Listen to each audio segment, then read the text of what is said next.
What's good, y'all? It's the Council Poly Rob. You already know what it is. We got to talk about it. We have to talk about it. This Diddy documentary made by 50 Cent. Well, executive produced by 50 Cent. First time I saw that it was happening, I'm like, there go 50 Cent with the trolling again. You know what I mean? Like, I think a lot of people didn't realize that he was really serious about doing this documentary. But I think people are confused as to why. Now, I could be totally wrong. I'm okay with being totally wrong. But I think 50 is just a business opportunist. He's just an opportunist, yo. I don't think he has any real disdain for, Puffy. You know what I mean? They did some business early on in terms of like 50 Cent is very early in his career doing some songwriting for him, and that's kind of where their business relationship started. And then of course, the funny trolling of 50 Cent saying that Puffy wanted to take him shopping, which I do believe he did say that. I think Puffy did say he was trying to take him shopping, but I don't think any true disdain from 50 Cent is coming from that. I just think it's an opportunity for him. Listen, when you're dealing with these companies, you're dealing with Netflix, you're dealing with Hulu, you're dealing with Sony, you're dealing with Universal, controversy sells. And when you're someone like Curtis Jackson that has the ability to put together shows, to put together, movies and documentaries, why not? Why not? Like, why are we not pulling that off?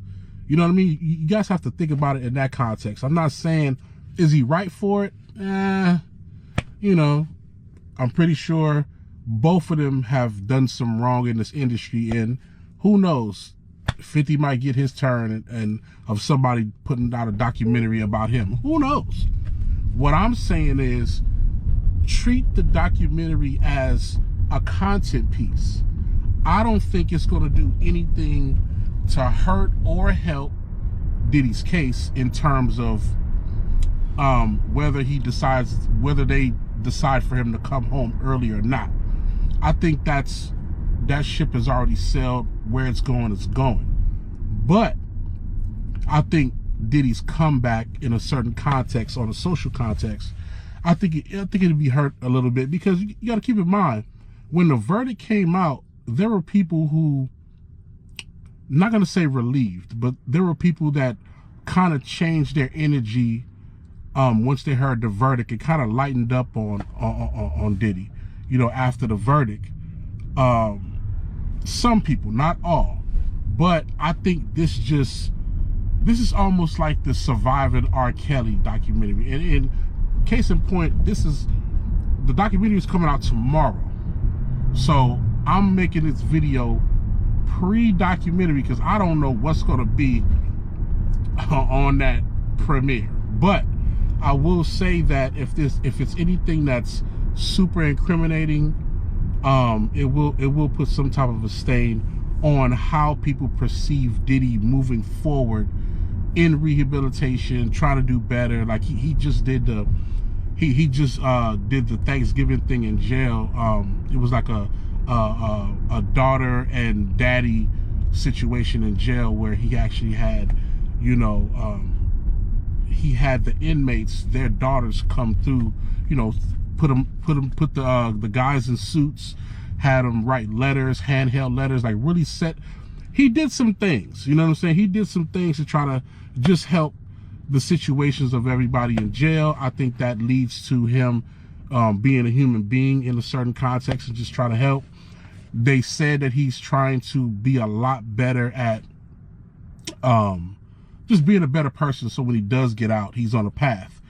It's to be seen. I don't judge nobody until I see the results. I'm not doing no judging. Y'all can do the judging if y'all want. Leave it in the comments. Let me know if you feel like he's going to be rehabilitated or not. But I think this documentary is almost like Surviving R. Kelly. So, I don't know. You know what I mean? Last thing I'll say is, they said that this footage, majority of this footage, came from someone who was hired by Diddy to film the behind the scenes of what was going on in his life to a certain point. What happened was there was a particular amount of days where the guy that they hired couldn't make it and brought in a stand-in person to fill in for him. Now, of course, you know, I'm pretty sure Diddy and his lawyers done right by the first guy in making sure that he's either paid, the paperwork is together to where Diddy owns the footage, all the business is where it needs to be to where nothing leaks. But that does not mean, hold on y'all, I'll be there at the shoot. Don't worry, I'm going to a film shoot right now. We're filming a movie. I'm doing audio sound, but they gotta wait. But that doesn't mean that same business was confirmed and locked in for the second guy. If he's the stand-in, that means that the business was already going and he was filling in for certain days, which that's very shaky, because that means if Netflix signed off on putting out a documentary with footage that has not been officially cleared, they got some explaining to do. You know what I'm saying? 50 got some explaining to do, and I don't think it's going to get taken down no time soon. But I do think that there is some ramifications that might come from that. All in all, let me know what y'all think about a couple of things. Let me know if you think 50 is wrong or right for doing this documentary and just being the opportunist of business that he is. Let me know if you think that it's going to paint Diddy in a more of a horrible light and kind of like disregard all of the positive stuff that he's been trying to do, quote unquote. And also let me know if you gonna watch it, because I want to do a follow-up video and I'm gonna watch it and I want to see what's going on, because from the clips that I see, it looks like this is some real like exclusive behind the scenes footage. I want to see what he's talking about. He probably might have said something about somebody, you know, and I'm going to give him just this little bit of grace.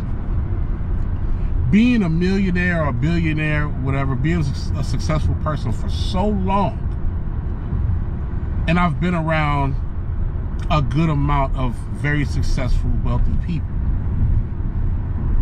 There's a lot of shit that they say. They be talking shit. They be saying stuff that you'd be like, man, why you say that? But being them, they can say that. I'm not saying that that's okay, but I am giving him just a tiny bit of grace if his plan was to film these things, you know, use it for something and take out the things that he doesn't want people to see.